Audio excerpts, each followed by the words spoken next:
저는 올해로 결혼 7년 차 5살 아들을 키우면서 살고 있는 30대 중반의 여자입니다. 일단 거두절미하고 본론부터 말씀드리자면 남편과 시모가 우리 집에 신우를 데려다가 같이 살라고 합니다. 결혼 안 하고 혼자 사는 신우도 아니고 작년에 이혼해서 2살짜리 아이도 하나 있어요. 제 입장에서는 청천벽력, 날벼락이 떨어진 거나 다름없는데 지금부터 어쩌다가 이런 상황이 되어버린 건지 설명부터 드리고 시작할게요. 저랑 남편은 이번 일이 있기 전까지 큰 문제 없이 잘 살았습니다. 남편은 지방 대기업 현장직에서 일을 하고 있고 저는 그 대기업 공장에 부품을 납품하는 작은 중소기업 사장의 딸이에요. 사장 딸이라고 하면 엄청 부자라고 생각하실 수도 있겠지만 전혀 그렇진 않습니다. 대기업에 물건을 납품하는 회사는 여러분들이 생각하시는 것보다 훨씬 수가 많고 1차나 2차 협력업체 정도가 된다면 제법 규모도 되고 매출도 상당한 수준이지만 3차, 4차로 내려가면 정말 말 그대로 동네 구멍가게 수준에 언제 문 닫아도 이상하지 않을 파리 목숨이나 마찬가지라고 말씀드릴 수 있겠네요.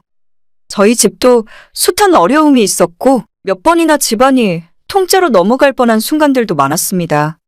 친정아빠도 어떨 때는 아예 공장을 때려치우고 원청업체 들어가서 생산직으로 일하는 것이 더 낫겠다는 말씀을 자주 하실 정도였어요. 아무튼 저는 아빠의 회사에서 사무보조를 하며 격리 업무를 같이 하고 있고 매달 다른 직원과 똑같이 정해진 월급을 받으며 살고 있습니다. 그래도 제가 결혼할 때 친정 도움을 적지 않게 받았어요. 시댁은 시부모님 두 분이 겨우 입에 풀칠하는 정도시고 저희 남편이 생활비를 보조해드리지 않으면 힘들 정도로 노후 준비가 되어 있지 않으세요. 처음 결혼한다고 했을 때도 시댁 도움을 기대하기는 힘들었고 남편도 본인 버는 돈의 상당 부분을 시부모 용돈으로 드리고 있던 상황이라서 모아둔 돈이 많지는 않더라고요. 그나마 저희 집에서 제가 외동딸이라 친정 부모님들이 조금 무리를 해서 대출 없이 34평 아파트를 하나 장만해 주셨어요. 남편이 가지고 있는 현금이 5천만 원 정도가 있었기 때문에 그 돈으로 혼수 맞추고 집이 저희 결혼할 당시에도 15년이 넘은 집이라서 간단하게 수리하고 도배 장판까지 새로 하고 들어왔습니다. 비록 신혼집은 저희 부모님께서 해주셨지만 그 이후 아이 낳고 결혼 생활하면서 전혀 문제 없이 지냈어요. 남편의 월 수입이 저보다 훨씬 많기도 하고 둘 다 사소한 것을 따지는 성격이 아니라서 지금까지 돈 관리도 뭉쳐서 같이 하면서 살았고 누가 집을 해왔는지 누가 집안에 더 많은 기여를 하고 살았는지 따지고 싸운 적이 없었습니다. 결혼 전에는 남편이 시부모에게 100만 원씩 용돈을 드리고 있었지만 결혼한 뒤로는 서로 협의해서 양가에 똑같이 50만 원씩 드리기로 했어요. 각자 집에 돈을 더 드려야 할 일이 있으면 서로의 용돈에서 해결했고 이런 문제로 서운하거나 말다툼 한번 해본 적이 없었습니다. 친정에서 저는 외동이라서 부모님이 저를 보고 싶고 외로워하실 때마다 제가 자주 건너가서 놀아드리고 저녁도 같이 먹으면서 계속 가깝게 지내고 살았어요. 시댁은 남편 밑으로 5살 차이 여동생이 하나 있는데 얼마 전까지 신우와 저희 집은 거의 교류가 없이 살았습니다. 결혼 전에도 남편은 동생이랑 별로 친한 사이는 아니라고 하더니 저희 결혼하고 신우가 다른 지역으로 시집가고 나니까 정말 서로 얼굴 마주칠 일이 없더라고요. 명절에도 신우는 자기 시댁을 가기 때문에 볼 일이 없었고 어머님, 아버님 생신 때나 한번 볼까 말까? 평소에도 남매가 연락하는 모습은 정말 드물었죠. 제가 외동이었기 때문에 남자든 여자든 형제가 있었으면 정말 좋았겠다 생각을 많이 했지만 남편과 신우가 서로 소닥보듯 하는 모습을 보면서 남매 사이가 어떻게 남보다 못할 수가 있나 싶은 생각도 들었습니다. 아무튼 그렇게 남처럼 살던 두 사람이 갑자기 친해지게 된 계기가 있는데 몇 년 동안 잘 살고 있던 신우가 작년에 갑자기 이혼을 하게 되었어요. 제가 그쪽 집안 사정을 정확하게 알지는 못하지만 남편이 다른 여자랑 바람을 피웠다고 하더라고요. 어쨌든 한참을 싸우다가 위자료 받고 이혼하는 것까지는 좋았는데 문제는 저희 신우가 3살짜리 딸을 키우고 있고 지금까지 전업주부로서 집에서 살림만 했지 나가서 직장 생활하며 돈을 벌어본 적도 없는 사람이라는 겁니다. 아무리 이혼한 전 남편에게 양육비를 받는다고 해도 그것만으로 아이와 함께 살아가긴 힘들 거라 생각했고, 제 예상대로 이혼 절차가 완전히 마무리되자 처음엔 아이와 함께 시댁에 들어가서 살더라고요. 저는 그때 신우가 애를 부모님에게 맡겨두고 나가서 일을 하고 돈을 벌 거라고 생각했어요. 시부모님 생활비도 딸랑딸랑한 상황이고, 신우만 나가서 직장 생활을 시작하면 아이는 어차피 시어머님이 봐주실 테니 우리가 매달 용돈 주는 거나 신우 전 남편에게 받는 양육비를 합하면 그쪽 내 식구 생활은 별 문제 없겠다 싶었습니다. 저희가 사는 지역이 지방인데 이쪽에 큰 회사들도 많고 현장직이나 사무직을 여자가 할 만한 일도 항상 많기 때문에 본인이 원하면 언제든지 직장을 구할 수 있었어요. 하지만 신우는 시댁에 들어간 뒤로는 집 밖으로도 잘 나오지 않고 술만 먹는다고 하더라고요. 애를 봐서라도 자기가 정신을 차리고 살아야 하는데 맨날 집에서 술만 마시고 있으니까 시부모님들의 걱정도 날로 커져갔어요.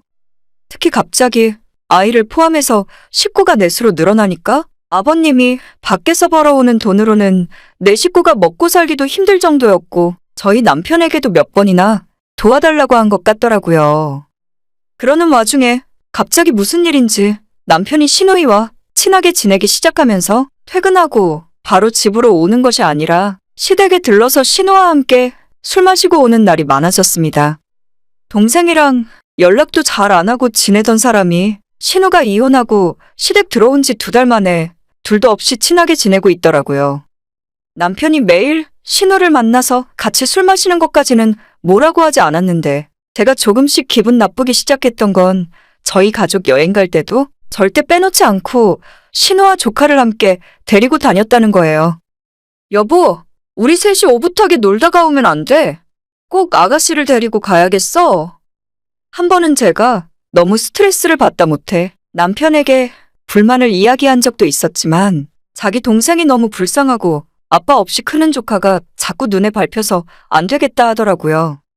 우리는 둘 다 어느 정도 경제력도 있으니까 그냥 놀러 가는 김에 돈 조금 더 써서 같이 가자고 하는데, 저희 집이 로또 된 것도 아니고 신우와 조카까지 돈 다 내면서 데리고 다니기에는 부담이 너무 크더라고요.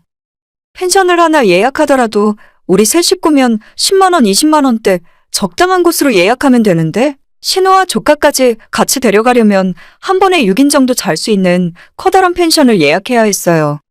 보통 그런 곳은 하룻밤에 40만 원, 50만 원씩 하더라고요.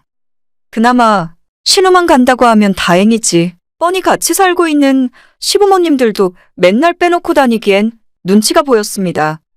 가끔 한번 시댁 식구 다 같이 데리고 나갔다 오면 밥만 먹고 당일치기로 돌아오더라도 30만 원, 50만 원은 우습게 사라지더군요. 그렇다고 돈을 안 버니까 먹고 살기도 바쁜 신우와 시부모에게 n분의 1로 나눠서 내자고 할 수도 없는 일이고, 제 속만 타들어가다가 결국 못 참고 남편과 말다툼을 하는 날이 늘어만 갔습니다. 저희 집안의 경제권은 남편과 제가 동등하게 관리하고 있었어요.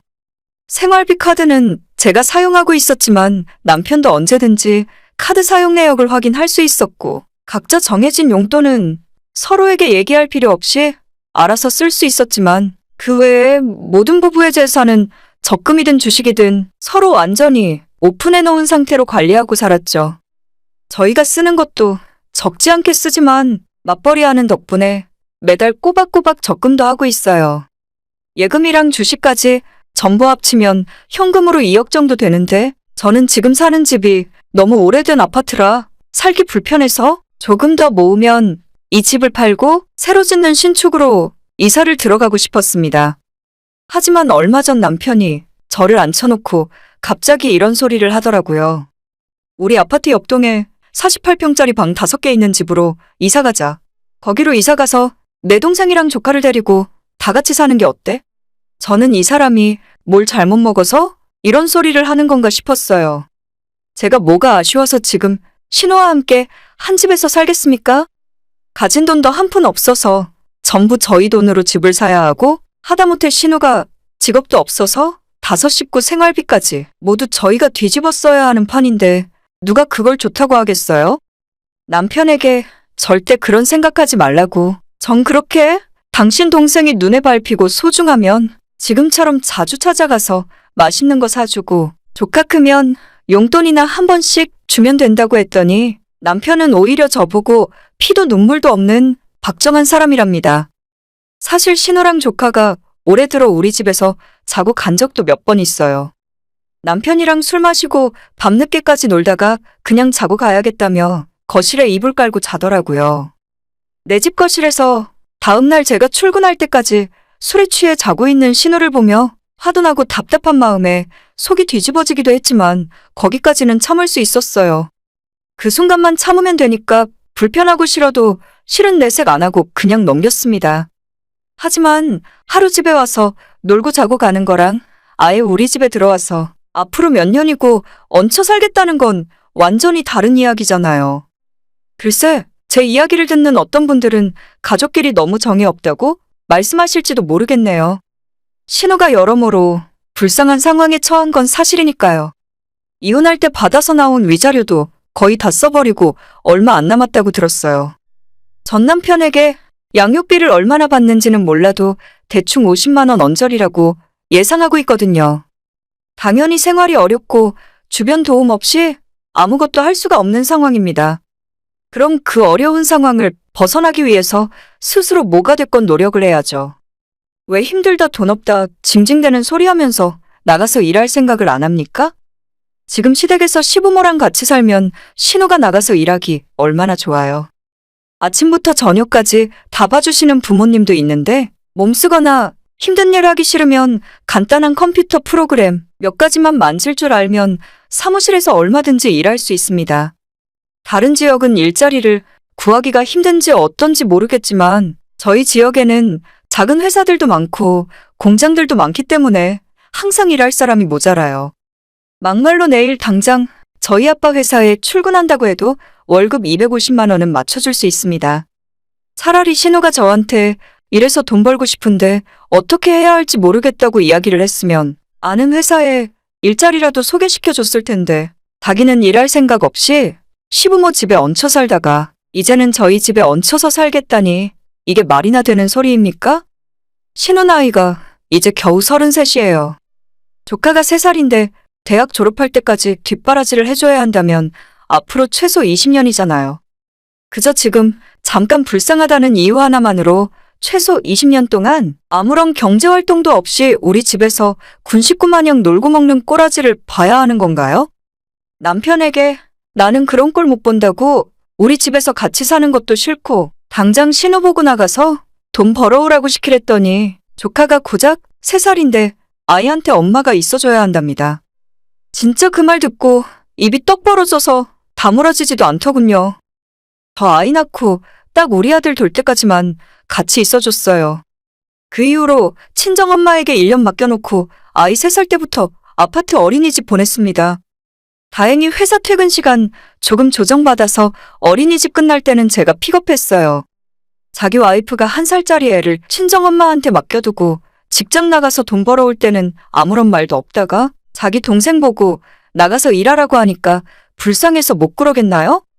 그리고 저는 신축 아파트 가서 초등학교도 바로 옆에 붙어 있고 모든 것이 깨끗한 집에서 편하게 살고 싶었는데 한순간에 지금과는 별 다를 것도 없는 저희 아파트 옆동으로 이사 가자고 하면 제 기분이 어떻겠어요?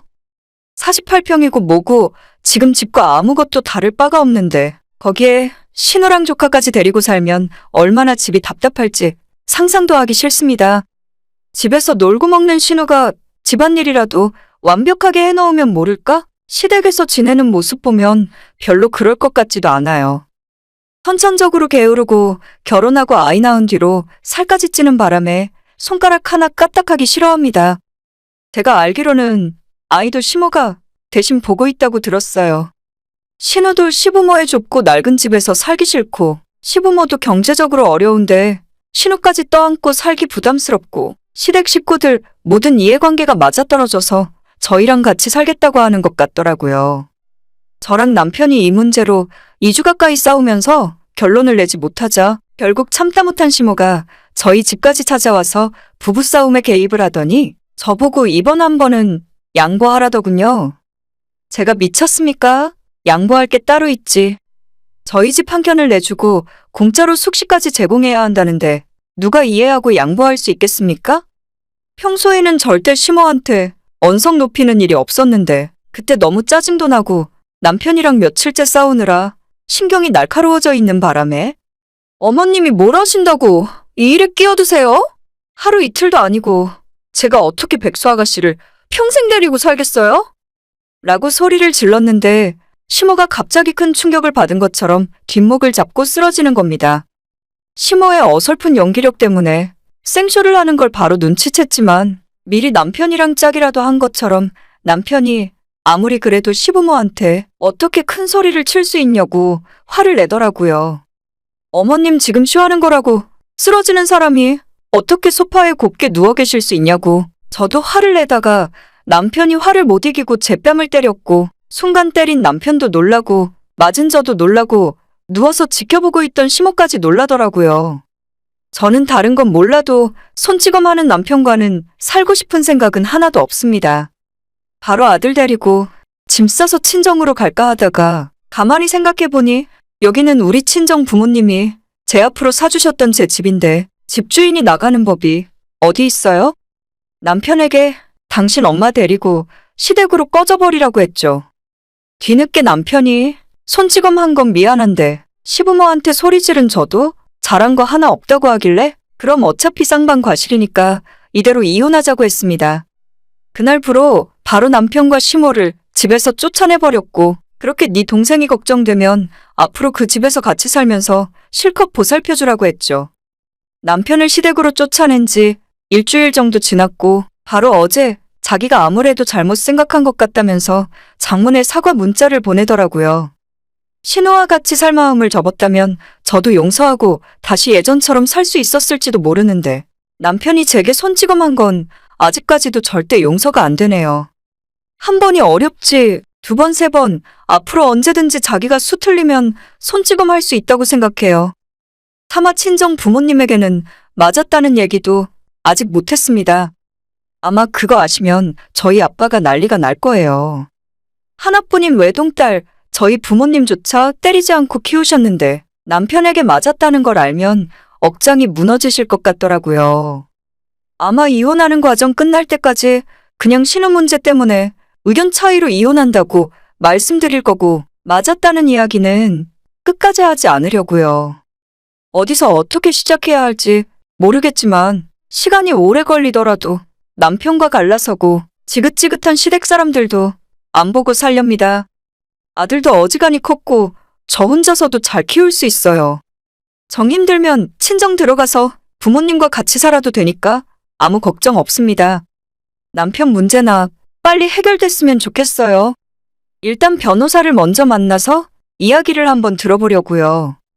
아무리 열받고 억울해도 참으면서 열심히 살 생각만 했지 지금까지 이혼 생각은 한 번도 없었는데 어디서부터 어떻게 일을 처리해야 할지도 모르겠네요. 아무튼 잘 알아보고 손해보는 일 없이 제가 아들 키우면서 살 수 있게 되었으면 좋겠습니다. 오늘의 제 이야기는 여기까지입니다. 끝까지 들어주셔서 정말 감사드려요. 다들 행복하시고 좋은 하루 보내시길 바랍니다.